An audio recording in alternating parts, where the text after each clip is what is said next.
Hello my dear children, I hope everything is okay.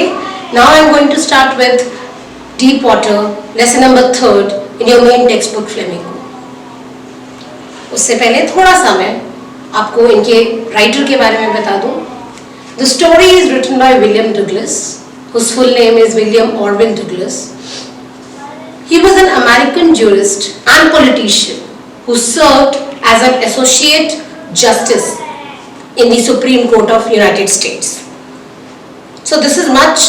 You should only remember the name of the author or the narrator. It may be asked in reference to context. Now just a brief overview of the story. The story is actually an excerpt from an autobiographical note of William Douglas. Here in this story he talks about a misadventure. Actually the misadventure which leads to a fear. So the message in crux is the fear of death. It instills terror and anxiety in our minds. So the message is this, and how Douglas overcomes this fear, that is all about in the story. So let us move on to the next clip for the detailed explanation of the chapter. Paragraph पे थे. A few days later, तो कुछ सालों के बाद हुआ ये कि जो विलियम डगलस थे, ये कैस्केड्स मतलब होता है बच्चों वाटरफॉल, ठीक है. तो जब वाटरफॉल के पास गए, पानी के झरने के पास गए, तो ये उसमें जाना चाहते थे.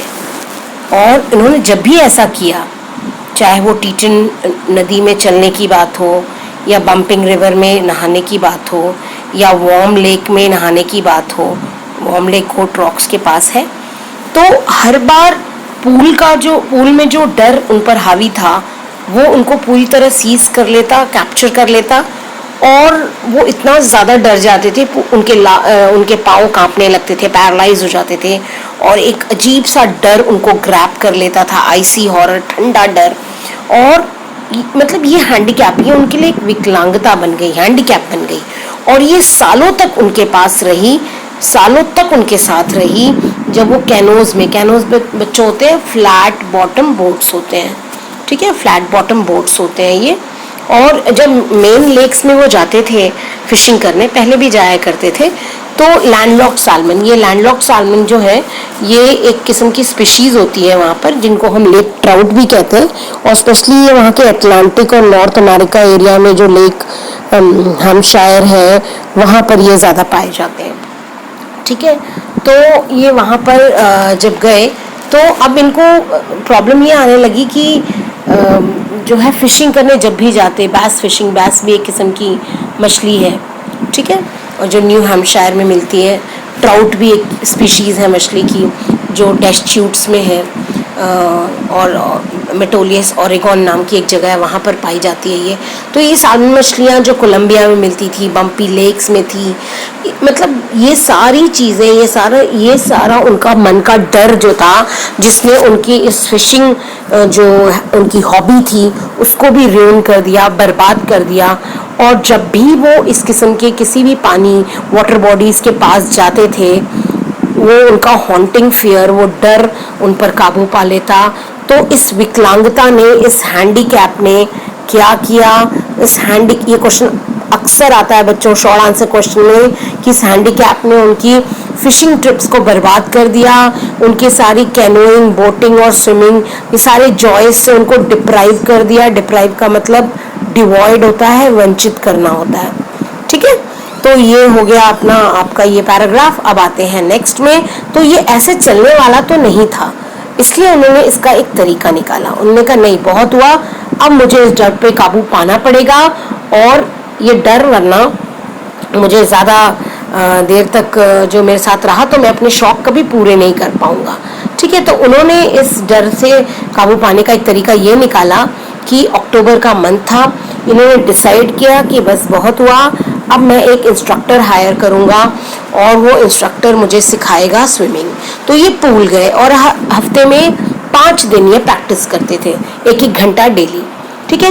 इंस्ट्रक्टर ने भी, उनका चूंकि डर था इसलिए ये बहुत खूबसूरती से दिया हुआ है बच्चों, ये पूरा पैराग्राफ बहुत इंपॉर्टेंट है यहाँ तक, और ये LAQ में ज़रूर आता है, ज़रूर आता है कि विलियम डगलस को इंस्ट्रक्टर ने कैसे स्विमर बनाया। ठीक है, तो हुआ ये कि इंस्ट्रक्टर ने एक बेल्ट बांधी, उसे एक रोप अटैच किया उसके बेल्ट से, और एक पुली जैसा, जैसे आपने कुएं से पानी निकाला हुआ तो पुली सिस्टम आप जानते होंगे, पुली अरेंजमेंट क्या होता है, ऑपोजिट डायरेक्शन में आपको पानी रस्सी खींचनी होती है, तो ऐसा ही एक ओवरहेड केबल से उन्होंने अटैच कर दिया रोप अपने बेल्ट के साथ, और एक हिस्सा, एक सिरा जो है उन्होंने उनके बेल्ट में था, और दूसरा सिरा जो है वो उन्होंने विलियम के कमर पे बांध दिया। ठीक है, और वो जितनी बार, और वो उनको बैक फोर्थ यानी कि स्विमिंग पूल का बैक एंड फोर्थ यानी आगे और पीछे वाला मूवमेंट सिखाने लगे, एक बार लेंथ जाना है और फिर लौटना है। तो ये बैक एंड फोर्थ जो है पूल, ये करीब घंटों उन्होंने सिखाया, दिनों दिन सिखाया, हफ्तों, मतलब उन्होंने एक स्किल को उन्होंने कुछ घंटों प्रैक्टिस कराया, फिर कुछ दिनों तक, और फिर कुछ हफ्तों तक, जब तक वो परफेक्ट नहीं हो जाते थे। और हर ट्रिप में जितनी बार ये पुल का पूरा एक चक्कर काटते थे, वो डर वापस आ जाता था, लेकिन हर बार अच्छी बात ये रहती थी कि इंस्ट्रक्टर उनके साथ थे, उनको मालूम था ये मुझे बचा लेंगे।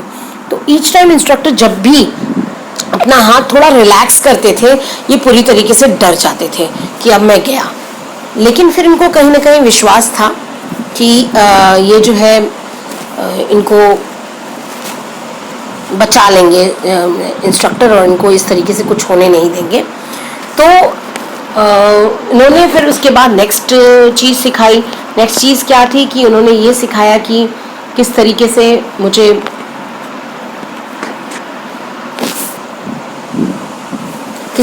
मुझे जो है वो अपना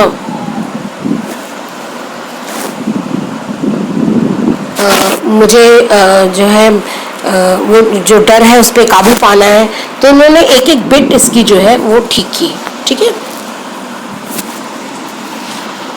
हाँ, तो हम इस पैराग्राफ पे थे बच्चों कि अब जब उन्होंने पहला अपना एक स्टेप सिखा दिया to move back and forth, ठीक है, अब उनको जो है ये उनको सिखाना था कि कैसे इनहेल और एक्सहेल करना है। अब इस बीच में 3 महीने का वक्त गुजर गया, और इस 3 महीने में अब इनका टेंशन धीरे धीरे मेल्ट हो रहा था, खत्म हो रहा था। अब इनको एक्सहेल और इनहेल वो सिखा रहे थे कि किस तरीके से पानी के अंदर जब जाना है तो आपने एक्सहेल करना है, और जब पानी के बाहर निकलना है तो इनहेल करना है। इन्होंने ये एक्सरसाइज करीब 100 बार रिपीट की, और धीरे धीरे अब ये डर गिरने लगा, खत्म होने लगा। और लेकिन फिर भी जितनी बार ये अपना सर पानी के अंदर ले जाते उतनी बार ये डर जाते थे।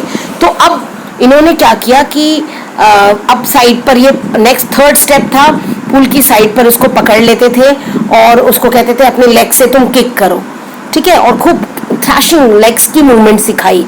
हफ्तों तक सिर्फ ये काम किया। उसके बाद से लेग्स भी, शुरू में तो लेग्स रिफ्यूज कर देते थे काम करना, लेकिन धीरे धीरे वो रिलैक्स हो गया, और फाइनली लेग्स पर भी इनका कमांड आ गया। तो इस इंस्ट्रक्टर ने एक सिद्धांत बहुत अच्छा फॉलो किया। इन्होंने पीस बाय पीस यानी स्विमर उनको टुकड़ों में बनाया। पहले उन्होंने हर पीस को परफेक्ट किया, ठीक है, उसके बाद से उसे इकट्ठा किया, इंटीग्रेट कर दिया, यानी कि हर स्किल को सिखाने के बाद फिर उसको कंप्लीटली इंटीग्रेट कर दिया। तो अब अप्रैल के महीने तक आते आते इन्होंने कहा अब तुम तैरो, अब तुम जाओ, डाइव करो और पूरे पूल का चक्कर काट के आओ। क्रॉल स्ट्रोक की किस्म की स्विमिंग होती है, इसके बारे में हम आगे पढ़ेंगे थोड़ा। तो इसने ऐसा किया भी, और जब इन्होंने ऐसा कर लिया तो इंस्ट्रक्टर वॉज फिनिश्ड का मतलब ये नहीं कि वो मर गए, फिनिश का मतलब उनका काम खत्म हो गया। लेकिन ये अभी भी फिनिश नहीं थे। क्यों? क्योंकि इनको डर था कि अभी भी अगर पूल में अकेले जाएंगे तो इनका वो डर वापस आएगा। तो खैर इन्होंने स्विमिंग की, पूरा अप एंड डाउन एक चक्कर काटा। टुकड़ों में, वेस्टिजेस का मतलब होता है बहुत ही टाइनी पार्ट्स में, ये टेरर लौटा भी, लेकिन अब ये कम से कम उस टेरर को फ्राउन यानी एक एंग्री लुक उसको देते थे और कहते थे हे मुझे डरा रहे हो, ये देखो मैं जा रहा हूँ। और फिर उन्होंने पूल का दूसरा चक्कर काट लिया। ठीक है, तो ये जुलाई तक चलता रहा। ये अभी भी सेटिस्फाइड नहीं थे, क्योंकि इनको श्योर था कि अभी भी उस टेरर ने पूरी तरीके से इनको छोड़ा नहीं है। तो ये उसके लिए गए लेक वेंटवर्थ। वहां जब गए, ये जो न्यू हैम्पशायर में ये एक लेक है, ठीक है, और न्यू हैम्पशायर में जब ये इस लेक पर पहुंचे तो इन्होंने वहाँ से डाइविंग कर दी, यानी वहाँ से ये कूदे और डाइव करते हुए ट्रिग आइलैंड से करीब 2 मील दूर है स्टैम्पैक्ट आइलैंड। तो ये इस आइलैंड से ट्रिग्स आइलैंड से स्टैम्पैक्ट आइलैंड तक स्विम करते हुए 2 मील की दूरी तय करते हुए गए। और हर किस्म का स्ट्रोक इन्होंने, मैंने आपको बताया था पीछे क्रॉल स्ट्रोक आया था, वैसे ही ब्रेस्ट स्ट्रोक होता है, साइड स्ट्रोक होता है, बैक स्ट्रोक होता है। ये स्विमिंग की टाइप्स है बच्चों, ठीक है ना। तो इसमें ये ध्यान आपने ये रखना है कि इसमें बहुत ये नहीं है, बट ये है, इनके नाम ज़रूर आपको याद होने चाहिए। तो एक बार टेरर लौट कर आया, और वो भी तब जब ये बिल्कुल लेक के बीचों बीच थे, when he was in the middle. इन्होंने जैसे ही चेहरा अपना पानी के अंदर डाला और उनको सिर्फ वही पानी, बॉटमलेस वाटर, अनएंडिंग वाटर, और वो पुराना सेंसेशन वापस लौट कर आया मिनीचर में, मिनी पार्ट्स में, एकदम छोटे छोटे टुकड़ों में। लेकिन ये हंसे और इन्होंने जोर से कहा, हे मिस्टर टेरर, मुझे डराओगे तुम? और टेरर भाग गया और ये स्विम करते हुए इन्होंने पूरा एरिया, पूरा जो 2 मील की दूरी थी वो कवर अप कर ली। ठीक है, तो अब आते हैं नेक्स्ट पैराग्राफ पर। अभी भी इनको था ये रेसिडुअल डाउट्स भी क्यों रह गए, इतने छोटे डाउट्स क्यों, इतना भी क्यों डाउट आ रहा है। तो इनकी ये पहली अपॉर्चुनिटी थी। तो ये वेस्ट की तरफ गए, वहाँ पर अब टीटन नदी के पास वहाँ पर कॉनरेड मीडोज है, और वहाँ पे क्रिक टेल है, मतलब पहाड़ी इलाके हैं, ग्लेशियर है, और यहाँ उन्होंने कैंपिंग की और वार्म लेक चल पड़े। वार्म लेक के किनारे अगली सुबह उन्होंने कपड़े उतारे, स्ट्राइप का मतलब ही टुक आउट हिज क्लोथ्स, और लेक में जंप लगा दी, पूरा स्विम करते हुए गए और लौट कर आए। एक बार भी डर वापस नहीं आया। ऐसा वहाँ के एक बहुत बड़े स्विमर है डूक कोप्रॉन, वो कर चुके थे। ये भी खुशी के मारे इतना जोर से चिल्लाए कि वहाँ पर बगल में गिलबर्ट पीक है, वहाँ से इनकी आवाज़ इको होती हुई, गूंजती हुई वापस आई। उस दिन इन्होंने अपने इस डर पर काबू पा लिया पूरी तरह। तो ये जो एक्सपीरियंस है ये बहुत गहरा मीनिंग रखता है विलियम के लिए, सिर्फ उन लोगों के लिए जो डर पर काबू पाना नामुमकिन समझते हैं। तो ये वही लोग अप्रिशिएट करेंगे जिन्होंने डर पे काबू पाया होगा। ठीक है, तो ये इसलिए भी इम्पोर्टेंट था क्योंकि मौत में तो शांति शांति है, लेकिन मौत के लिए जो डर होता है ना वो बड़ा खतरनाक होता है। रूसवेल्ट भी कहते हैं कि all we have to fear is fear itself, क्योंकि विलियम ने ये दोनों ही चीजें एक्सपीरियंस की थी, मौत को बहुत निकट से देखा था, वो बिल्कुल मरते मरते बचे थे, और वो टेरर क्या होता है उस डेथ का वो भी उन्होंने एक्सपीरियंस किया था। तो ऐसे लोगों में जो मौत के बहुत निकट से होकर आए होते हैं, उनके अंदर जीवन जीने की जो इंटेंसिटी है, विल पावर है, वो बढ़ जाती है। ठीक है, तो इन्होंने अब ये बिल्कुल रिलीज थे, बिल्कुल फ्री थे, ये नदी, ये नहाए, ये पानी में जाएं, ये पहाड़ों पर चलें, ये माउंटेन पीक्स पर क्लाइंब करें। अब इन्होंने हर किस्म के डर को अपने जीवन से हटा दिया था। तो दैट्स ऑल चिल्ड्रन।